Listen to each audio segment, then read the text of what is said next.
Evercade fans, today in this video we're going to be doing something slightly different. Now we are going to be doing a preview of the C64 Collection number 2. This is the C64 Collection number 1 that came out a few months ago, and in a little while we are going to get the second collection. Now how can I do a preview, you say? Did Blaze send you a copy of the game in advance? No, of course not. It's not that they didn't want to, I didn't ask, and they don't probably know I exist. But what I do have here is a C64 Mini, and as you can see I got this super cheap at Game, and even if it was the fuller price as it would seem, then it's still not that much. And this has, as it will say somewhere over here, 64 games included. If you update it to the latest firmware, it even has a few more than that, and it does have a bunch of the games that are either on the C64 Collection number 1 or on the upcoming C64 Collection number 2.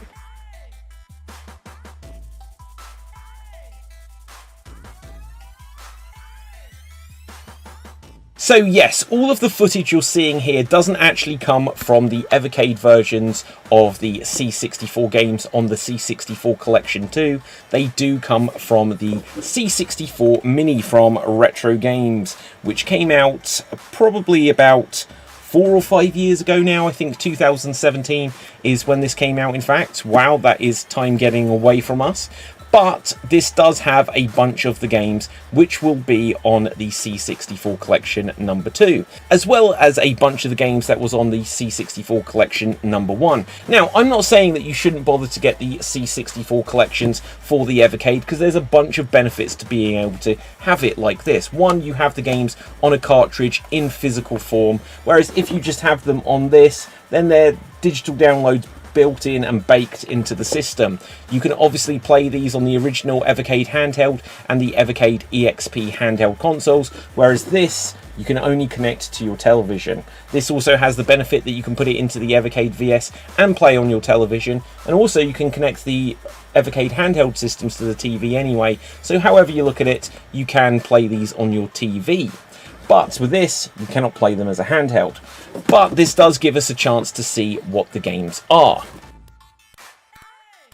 So the games included on the Evercade C64 Collection number 2 that also appear on the C64 Mini are as follows: Californiagames, Cybernoid, Firelord, Impossiblemission 2, Nebulus, Pit Stop 2, Uridium, and worldgames. Now this does mean that there are a few games that aren't on the C64 Mini, and they are swordoffargoal, Slayer, Zamzara, streetsportsbasketball, insectsinspace, and missionimpossibibubble. Those do not appear on the C64 Mini.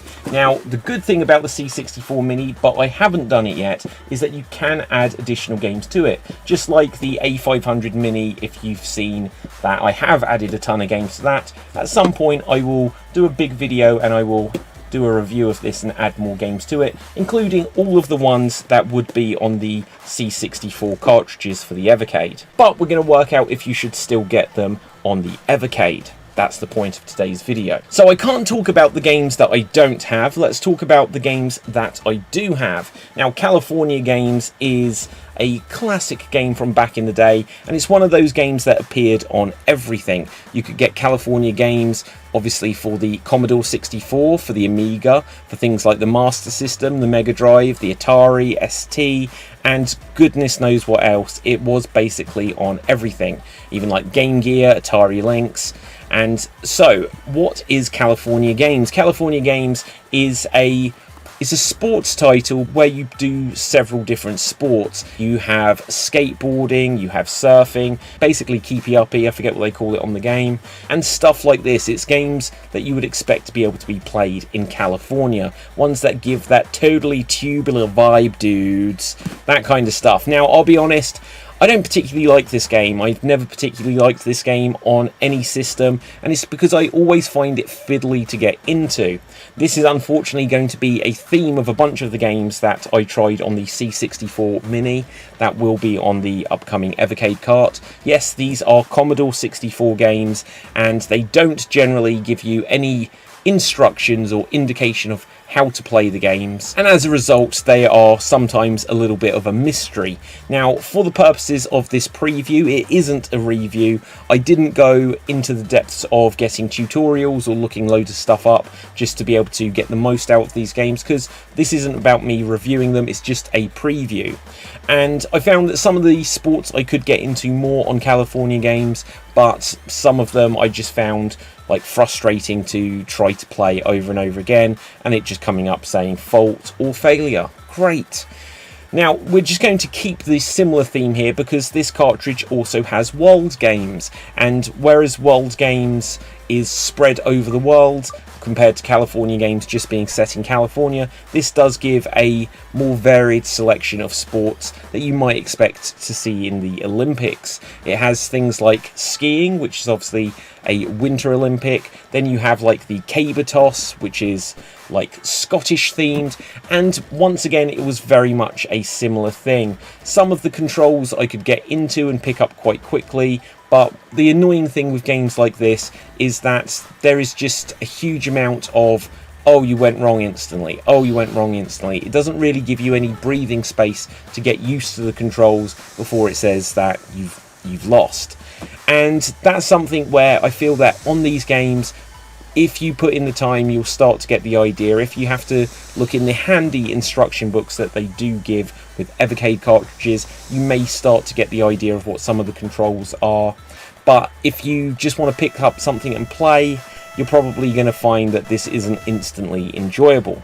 Next up, we have Cybernoid, and Cybernoid is a space shooting game and is quite tricky. This is a game which I think I'll like. I think I'll enjoy it quite a lot, but this is definitely going to be one of those games where I definitely take advantage of the save state feature.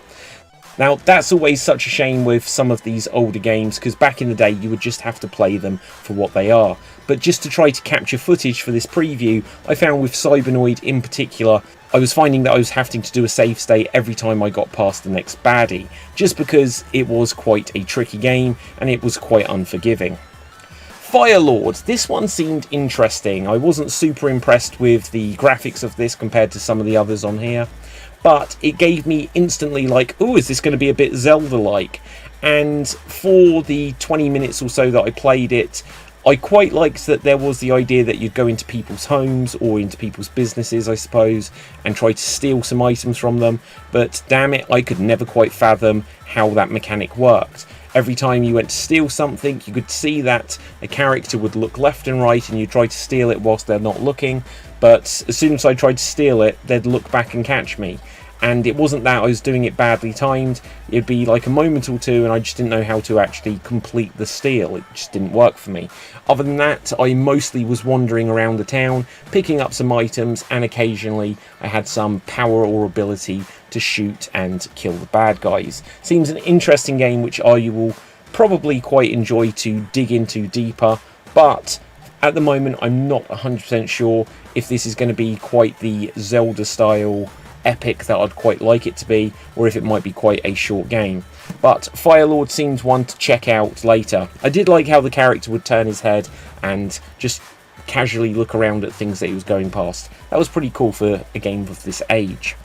Impossible Mission 2. Now, if you're a fan of Impossible Mission 1, then you kind of know what you're getting yourself into here. I've always been super impressed with the graphics. Yes, they're very simple when you look at it in terms of the colours and stuff like this. It's not the most detailed game, but the animation and the proportions of the character is brilliant. It really does look like that old style rotoscoping, which you can imagine where they actually had some footage and just made sure that the frames all look like a real person moving around.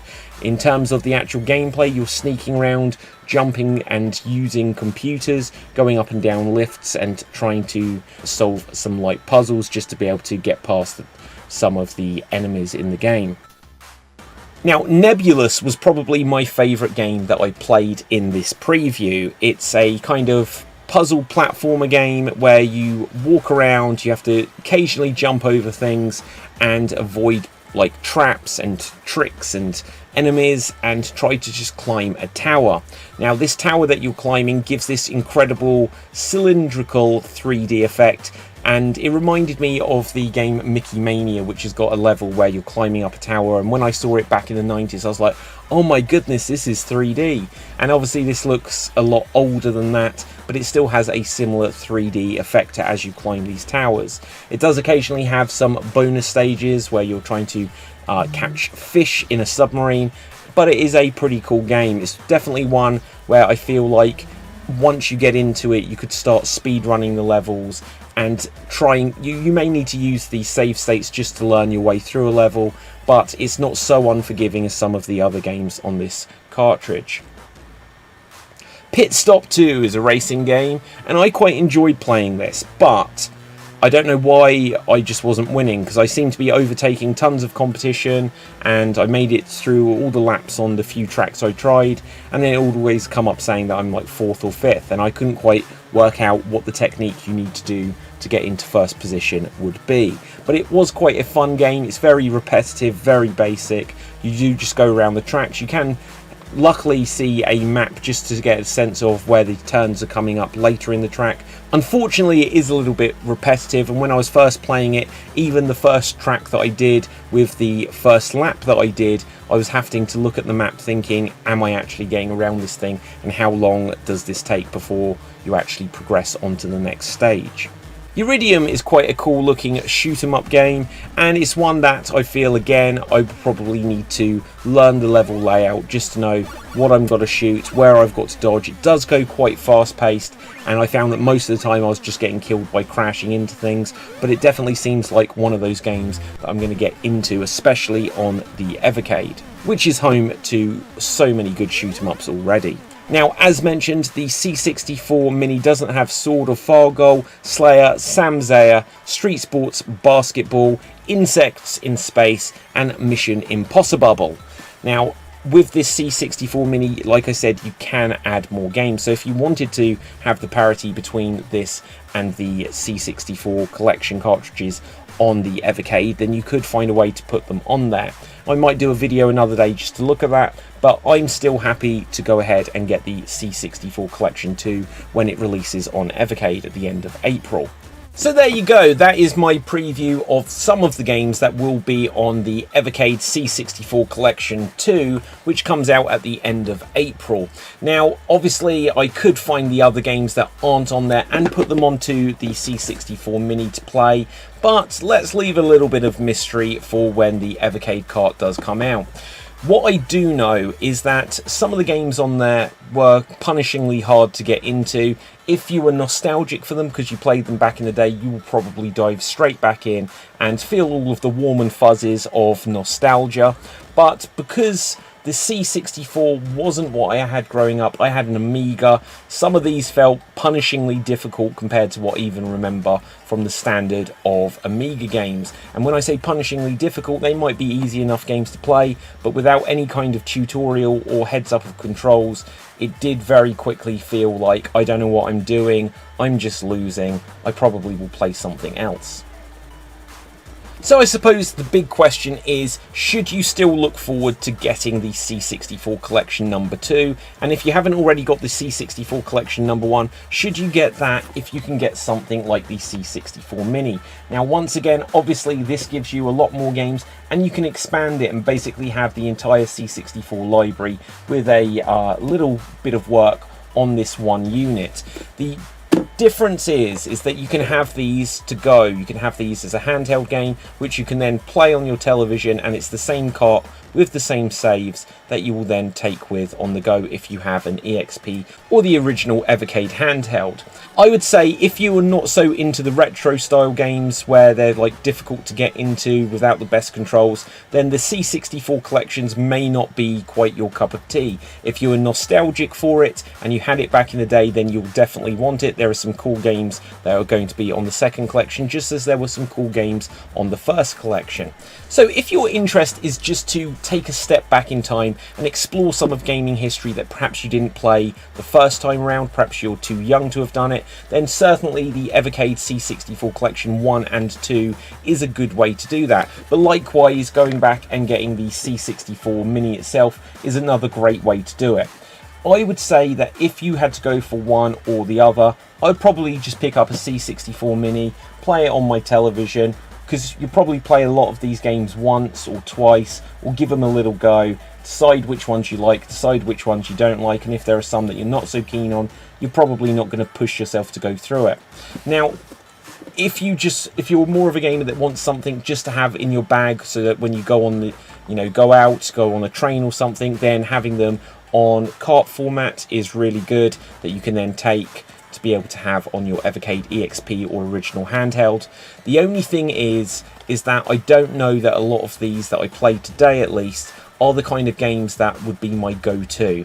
If you want something just for the challenge and you want something new to play, then go ahead. But I'm not completely convinced that the C64 Collection number 2 is going to be the top of my Evercade playlist. So that wraps things up for today. This was my preview of the C64 Collection number 2, which I will be getting when it comes out on the Evercade in just a few weeks' time. So let us know in the comments, which games are you looking forward to? Have you got a C64 Mini? If you do have a C64 Mini, do you still think it's worth getting the Evercade Collections? Let us know, and until next time, make sure you smash that subscribe button on youtube.com/@GeekBattleGaming. And until next time, ciao for now.